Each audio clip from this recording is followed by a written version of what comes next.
हैदराबाद में महिला डॉक्टर से जो दरिंदगी हुई उसके खिलाफ पूरा देश उबल रहा है।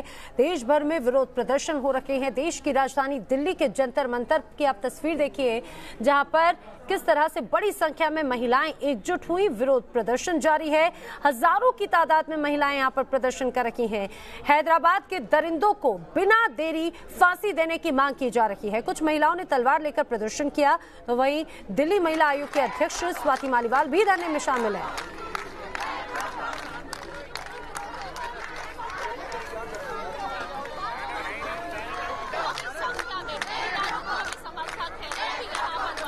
आबादी पर एक तरह से संकट है और वो संकट महिलाओं को लेकर के है। जिस तरह से लगातार रेप के मामले बढ़ते जा रहे हैं उस पर सवालिया निशान खड़ा हुआ है और अब महिलाओं के हाथ में इसी गुस्से को लेकर के, क्योंकि सरकारें उदासीन हैं, इसीलिए अब ये गुस्सा तलवारों में बदल गया है। क्योंकि जिस तरह से रेप मामला ये सामने आया हैदराबाद का, वहां पे अब दिल्ली में लगातार गुस्सा फूटता जा रहा है। हमारे साथ में कंचन गुरु मांझी हैं।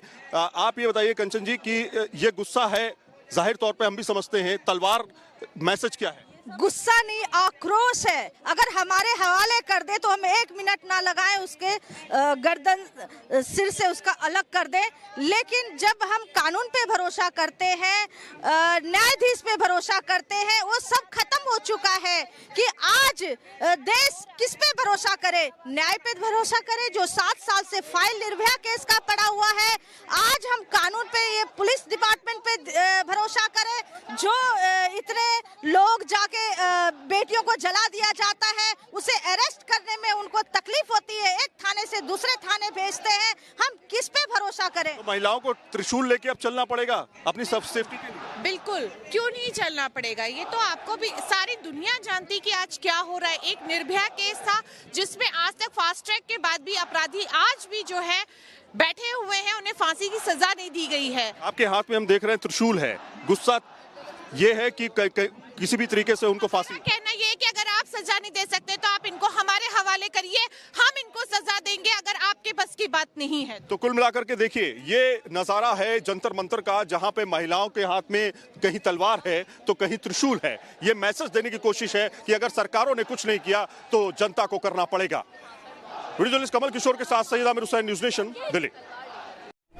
तो देखा आपने किस तरह से विरोध प्रदर्शन है और महिलाओं में नाराजगी है, रोष है। स्वाति मालीवाल वो भी खुद जंतर मंतर पर यहाँ पर विरोध प्रदर्शन में पहुंची हैं। उन्होंने पहले ही कहा था कि वो तब तक आमरण अनशन करेंगी जब तक ये स्पष्ट नहीं हो जाता कि जो हैदराबाद में जो दरिंदगी के आरोपी हैं 6 महीने में जब तक उनके फांसी पर फैसला नहीं हो जाता।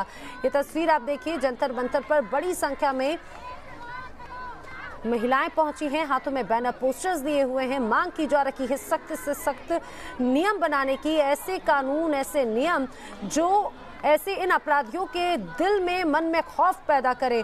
और कुछ इसी तरह का विरोध प्रदर्शन पूरे देश में देखने को मिल रहा है। नाराजगी है, सख्त कानून की मांग की जा रही है और इन अपराधियों के, इन बलात्कारियों को सख्त सजा देने की मांग की जा रही है। स्पष्ट कहा जा रहा है कि फांसी से कम कुछ नहीं और जल्द से जल्द इनको फांसी दी जाए, इन पर कार्रवाई की जाए। महिला सुरक्षा को लेकर लगातार अब सवाल खड़े हो रखे हैं, क्योंकि हैदराबाद में जिस तरह से महिला डॉक्टर के साथ दरिंदगी हुई, उसके एक के बाद एक लगातार इस तरह के मामले सामने आ रखे हैं। इस पर साध्वी निरंजन ज्योति ने भी प्रतिक्रिया दी। उनका क्या कहना है वो भी सुनिए। साध्वी निरंजन ज्योति जी हमारे साथ है। मैम, जो घटना हैदराबाद में हुई, किस तरीके का कड़ा मैसेज जाए ताकि इस तरह की घटनाओं की पुनरावृत्ति ना हो? देखिए, बहुत जघन्य अपराध हुआ है जिसको कोई क्षमा भी नहीं कर सकता और क्षमा होना भी नहीं चाहिए। और मुझे लग रहा है कि ऐसे दुष्कर्म, दुस्साहस करने वालों को तत्काल कहीं ना कहीं फांसी की सजा होनी चाहिए। और दूसरा, मैं आपके माध्यम से आग्रह करना चाहती हूँ कि परिवारों में संस्कारों की भी बहुत ज़रूरत है, क्योंकि बहुत गिरावट आई है संस्कारों में। पहले के माता पिता पड़ोसी के बगल में उसके विश्वास पर छोड़ के चले जाते थे। कहीं ना कहीं यह भी जरूरी है, परिवारों में संस्कारों की आवश्यकता है। बहुत आहत है मन। और एक ये तो सामने आ गए, बहुत सारी ऐसी घटनाएं हैं जिन घटनाओं को लोग छुपा कर अपना दर्द, अपनी पीड़ा रह जाते हैं। तो ऐसी घटनाएं समाज के लिए अच्छा नहीं है।